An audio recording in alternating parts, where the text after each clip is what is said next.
બ્રહ્મને નહીં ભજતા, આવા ઊંડાણમાં બ્રહ્મને ઓળખનારા એ પણ નિર્દોષ. કવિનભાઈ આપ લખો છો, આપ ચિત્રલેખામાં આટલી સેવા આપી, તુષારભાઈ લખે છે, આ બધા ભાગ્યેશભાઈ લખે, બધા જ લખે છે. હું એનો વાચક છું બધાનો. સમય મળે ત્યારે બધાને જ જોઉં અને મને કંઈક ને કંઈક મળે. એક મારો સામાન્ય કથાકાર હોય, 3 જ કથા કરી હોય એની મને એમ કહે કે બાપુ તમે ઉદ્ઘાટન કરવા આવો, તો હું ઉદ્ઘાટન તોય મને લાલચ એ હોય કે ભલે હજી નવો પણ એ એકાદું વાક્ય તો એવું બોલશે કે જે મારા માટે જરૂરી હશે. આપણા દેશના ઋષિમુનિઓએ કહ્યું છે કે સત્ય જ્યાંથી મળે ત્યાંથી લો. રાશિદ કિસે સુનાએ गली में तेरी गजल. राशिद कहता है कि मैं तो बंजारा बनकर, હું તો બાઉલ બનીને, રૂખડ બનીને, હું તો મારો એકતારો લઈને ફરું છું, ગલીએ ગલીએ જાઉં છું કે કોઈક મને સાંભળે. રાશિદ કિસે સુનાઉં ગલી મેં તેરી ગઝલ. મારી ઈચ્છા છે કે હું તમને સંભળાવું, પણ ઉસકે મકાન કા કોઈ દરીચા ખુલા ન થા, ઉસકે મકાન કા કોઈ ખિડકી, આપણે ખિડકીઓ બંધ કરી દીધી છે. આનો ભદ્રા કર્તવો યંતુ વિશ્વતા. આ ભારતના ઋષિઓની વાણી છે. અમને જ્યાંથી મંગલ વિચાર મળે એને અમે એમાંના તો નાનામાં નાના માણસ પાસેથી હું આપને બધાને વાંચું છું અને તેથી મને કંઈક ને કંઈક મળે છે.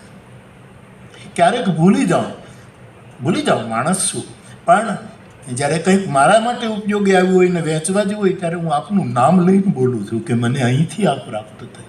પ્રજ્ઞાચોરી તુકારામે ના પાડી છે. જગદગુરુ તુકારામ કહે છે કે માણસે બીજી બધી ચોરી કરવી પણ પ્રજ્ઞા ચોરી કોઈ દિવસ ન કરે. આજે કેટલી પ્રજ્ઞા ચોરી થાય છે.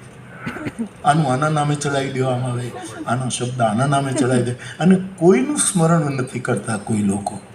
આવી સ્થિતિમાં આપણે જીવીએ છીએ ત્યારે ગમે ત્યાંથી કંઈક મળે એ આપણને પ્રાપ્ત થાય છે. પત્રકાર જગતમાં બાપા તો ભીષ્મ પિતામહ છે. એ તો પિતામહ જ છે ચોક્કસ. સૌરભ શાહે ક્યારેક કહેલું કે જેમ ધર્મરાજનો રથ પૃથ્વીથી 4 આંગળ ઊંચો રહેતો એમ બાપાનો લેઘો 4 આંગળ હંમેશા ઊંચો રહેતો. આ સૌરભ શાહનું વાક્ય. અને કહેલું કે આ માણસ મને કંઈક આવો લાગે, એ મારી ટીકા કરે તોય ગમે છે કે સૌરભ તું હજી છોકરું છે, એ ગપ્પુ માર્યું તોય મને ગમે. આપણને રામજી ઠપકો આપે તો કેટલું ગમે. ભગવાન રામ પ્રગટ થઈને એમ કહે કે મોરારી બાપુ આ તમે બરાબર, તો આપણને કેટલો રાજીપો થાય. ભગવાન કૃષ્ણ આપણને આવીને ઠપકો આપે તો એમ આવા પિતામહ જેવા આ ક્ષેત્રમાં રહેલા શબ્દ ઉપાસકો, વિચાર આયુ વૃદ્ધ, અનુભવ વૃદ્ધ, અભ્યાસ વૃદ્ધ, આ બાપુ શું હતું. અને ભવેનભાઈની તો લાયકાત છે બિલકુલ યોગ્ય, એમાં તો કોઈ દોરાય નથી. પણ આવા એક આ તડફડ લખાય કેમ? આ બધા લખો છો, હું ક્યારેક વાંચું તો મને એમ લાગે છે કે આ લોકોને કોઈનો ડર નથી. ત્યારે હું એમ વિચારું કે એની પાસે સત્ય હોવું જોઈએ તો જ એ નિડર છે. સત્ય વગર અભયતા આવે જ નહીં. અને અભય તત્વને શ્રીમદ ભગવદ્ ગીતાના 16મા અધ્યાયમાં દૈવી સંપદાનું પ્રધાન પદ આપ્યું છે. અભયમ, અભય વગર શક્ય જ નથી. તમે એમ સ્પષ્ટ કેમ કહી શકો? એના મૂળમાં અભય હશે. એમ બાપાના ટાઇટલ જે લેખોના જેમ ભદ્રાયુભાઈ હમણાં આપણને બતાવ્યા કે આ વખતે આમ લખ્યું, આ સત્ય વગર શક્ય જ નથી. આપણે કેટલાને ફોસલાવવા પડે છે, કેટલાનું રાખવું પડે છે. ઉપનિષદના વિચારને તુલસીદાસજીએ પોતાના વિનય પત્રિકામાં મૂક્યો છે. એ તો અધ્યાત્મ જગત માટે લખ્યો છે, પણ પત્રકારિત્વમાં પણ આ 4 સ્તંભ જરૂરી છે. એમાં આપણે એમ કહીએ છીએ કે લોકતંત્રમાં લોકતંત્ર, ન્યાય અને પત્રકારિત્વ એ બધા સ્તંભો ગણ્યા છે કે આ મુખ્ય એના પિલર છે. પણ કોઈ પણ ક્ષેત્ર હોય, આખરે તો પત્રકાર પણ એક સર્જક છે, ખોજી છે. ગઈકાલે જ કથામાં કહેતો હતો કે અતિથિ એટલે આપણે ઘરે ઓચિંતા આવે એટલો જ અતિથિ નહીં, એક વિદ્વાનને, એક સર્જકને એક સારો વિચાર ઓચિંતા આવે એ એનો અતિથિ છે. તેથી કવિતા પણ અતિથિ છે તુષારભાઈ. આપણને ક્યારેક ખબર ન હોય, અને જે આ જે સર્જકો છે એને ઓચિંતા ક્યાંથી આવ્યું, એ અતિથિ છે. અને એ વખતે વિચારને પકડી લેવો અને એની યાત્રા આગળ ને આગળ વિકસિત કરવી, તો એ બહુ જ મહત્વનું છે. તો પત્રકારિત્વ આ બધું બહુ મારો તો વિષય નહીં. હું તો આપ બધાને વાંચું, આપની સાથે બેસવું, આપનો સત્સંગ કરું તો મને જાણવાનું મળે. અને કથાને લીધે અનેક હેતુથી લોકો મારી પાસે આવતા હોય, તો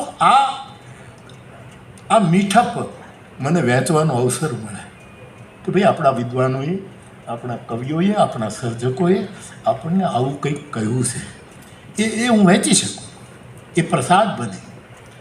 એટલે હું આવો નગીન બાપાની સાથે મારો ને એમનો વાર્તાલાપ, એને મેં કોઈ દિવસ આટલા મોટા મૂર્ધન્ય મહાપુરુષ અને એની સાથેની વાતચીત, એ મારો સત્સંગ હતો. મેં તો અસ્મિતા પર્વને પણ સત્સંગ જ કહ્યો છે કે અસ્મિતા પર્વ એ મારો સત્સંગ છે. અહીંયા જે કંઈ બોલાય છે એનો હું શ્રોતા છું, એ સત્સંગ છે. તો આપણે આવી માટે તો તુલસીદાસજી, હવે એમને કંઈ પત્રકારિત્વ જગતનું એ સંબંધે નથી, પણ 4 વસ્તુ જે લખી અને આજના કાળમાં હું પણ આપની સાથે જીવી રહ્યો છું, ત્યારે મને એમ લાગે કે પત્રકારિત્વ જગતમાં આ 4 સૂત્રો બહુ જ જરૂરી છે.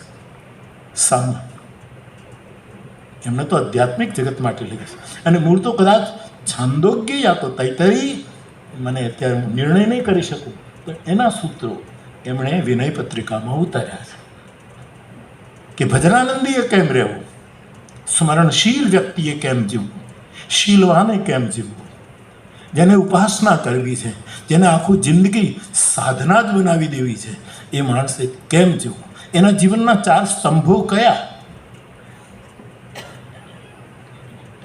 જેમ સંસદ, ન્યાયતંત્ર, પત્રકારિત્વ, એને જેમ આપણે સ્તંભો ગણ્યા, પણ એમાં પત્રકારિત્વ જે અન્યથા નહીં લેતા. હું કંઈ શિખામણ આપવાને કોઈ લાયક નથી, મારું આ ક્ષેત્ર પણ નથી. હું મેટ્રિકમાં 3 વખત નાપાસ થયેલો માણસ છું, એટલે મારું આ કોઈ હું આપને ન કહી શકું. પણ આપણી સાથે બેસું છું એટલે આપણા વિચારો જાણીને થોડુંક મૂલ્યાંકન તો કરી શકું ને. એક સાહિત્યમાં રુચિ હોવાને કારણે તો મૂલ્યાંકન તો કરી શકું. તો ત્યાં જે રીતે એ લખાયા છે, પણ આજના પત્રકારિત્વમાં બાપાને જોયા પછીના છેલ્લે ભવેનભાઈને આપણે વંદના કરીએ છીએ, ત્યારે આમાં કોના નામ લો? ગુણાતીત તો આપણે ન થઈ શકીએ, પણ કમસે કમ સાત્વિક તો રહી શકીએ. 3 વસ્તુ હોવી જોઈએ. એક તો પત્રકાર સાત્વિક હોવો જોઈએ, તાત્વિક પણ હોવો જોઈએ, નિચોડ કાઢતો હોય, સાર કાઢતો હોય, અને પાછો વાસ્તવિક હોવો જોઈએ. વાસ્તવથી દૂર ન હોવો જોઈએ. ખાલી કલ્પના કરીને આપણે આપણું ઉમેરીને કેટલા લોકોને ગુમરાહ કરીએ છીએ. અને સાબ છાપાની એટલી બધી આબરૂ, આજ આ બધું મીડિયા આટલું બધું કે તમે હજી બોલો ત્યાં સુધી આખી દુનિયામાં ફેલાઈ જાય, આટલું બધું જ્યારે છે, છતાંય હજી છાપાને વાંચવાવાળા ઓછા થયા નથી. માણસને મારે પોતાને અખબાર જોઈએ સવારે, કારણ કે આ આકાશવાણીમાં દૂરદર્શન આવ્યું, આ આવ્યું, હવે તો કાંઈ હજી આકાશવાણી રેડિયો સાંભળવાવાળા ઓછા થયા નથી. ડાયા માણસો પણ આકાશવાણી, હવે આકાશવાણી અહીંથી પાછું ક્યાંક અમદાવાદ જાય છે ને એવું કંઈક થોડું છાપામાં વાંચ્યું હતું ખબર નહીં. આકાશવાણી તો ગમે ત્યાં થઈ શકે, પણ આવું મેં ક્યાંક વાંચ્યું હતું. કારણ કે હું જાઉં ને ત્યાં વિદેશમાં હોઉં તો સવારે મારી પાસે છાપા હોય, આપણા ગુજરાતી ફૂલછાપ હોય, જે નીકળે તે ફૂલછાપ તો હોય જ, પણ જે છાપા નીકળે તે પછી એમાંથી હું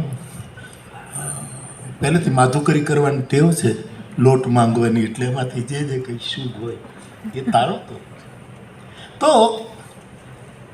આપની સાથે રહીને મને એમ લાગે કે આજે આપનું જે પત્રકાર, કે આખરે સંદેશવાહક છીએ. વ્યાસપીઠ પણ આખરે શું કરે છે? મારે રામનો કે કૃષ્ણનો કે શિવનો કે ગ્રંથોનો અથવા તો એ બધાનો સાર જે હું કહું છું કે સત્ય, પ્રેમ અને કરુણાનો સંદેશ જ પહોંચાડવાનો છે ને. તો જે સંદેશ પહોંચાડે, એક તો 3 વસ્તુ હું એક કથાના ગાયક તરીકે કે બોલનારે, બીજાને કંઈક કહેનારે આ વસ્તુ તો ધ્યાન રાખવી જ પડશે કે દેશ, કાળ અને પાત્ર, વર્તમાન સ્થિતિ કેવી છે એને લક્ષ્યમાં રાખીને લખવું પડે. સ્થાન કયું છે, દેશ કાળ કયું, અને મારો વાચક, મારો શ્રોતા એની પાત્રતા કેવી છે. એની ખાલી તાળીઓ પડાવીને વાહ વાહ કરવાથી એમાં એક થોડુંક જરૂર આપણને પ્રોત્સાહન મળે, પણ એથી કદાચ બહુ જ માણસો ગુમરાહ થાય છે. બાપાને બધાને રાજી કરવા માટે જ લખવું હતું તો કદાચ આના કરતા કેટલું લખ્યું, પણ ગાળો ખાવાની તૈયારી હશે, પાનની તૈયારી હશે. તો મને એવું લાગે કે તુલસીએ જે ઉપનિષદની વાત કરી છે એ આપણા ક્ષેત્રમાં પણ જરૂરી છે. અમારા પંડિત રામકિંકરજી મહારાજ, એને એક મેં ઘણી વખત વાત કરી છે, ફરી દોહરાવું છું કે રામકિંકરજી મહારાજ રામચરિત માનસના આકાશનું એક નક્ષત્ર ગણાય મારી દૃષ્ટિએ. એ માણસ એમ કહેતા, એને કોઈએ પૂછ્યું, એ વિઝિટિંગ પ્રોફેસર હતા દિલ્હીમાં, એને કોઈએ પૂછ્યું કે તમારી દૃષ્ટિએ માણસના આધારે પત્રકાર કેવો હોવો જોઈએ? એમણે સીધો જવાબ આપ્યો કે હનુમાનજી જેવો હોવો જોઈએ, મંથરા જેવો ન. હનુમાનજીએ રામ રાજ્ય કરવા માટે સેતુ બાંધ્યો, ઉર્જાની શોધ કરી, સીતાની શોધ કરી, સેતુ બનાવ્યો, અને મંથરાએ એવો સંદેશ આપ્યો કે બધા સેતુ તોડી નાખ્યા, સમન્વય તોડી નાખ્યા, બધાને છિન્ન ભિન્ન કરી નાખ્યા. તો એ એવું કહેતા કે હનુમાનજી જેવો પત્રકાર. તો મારે આપને એટલું જ કહીને વાત પૂરી કરવી છે, અને કોઈ સલાહ નહીં માંગતા પ્લીઝ, હું તો ખાલી વિચારો આપની સાથે શેર કરું છું.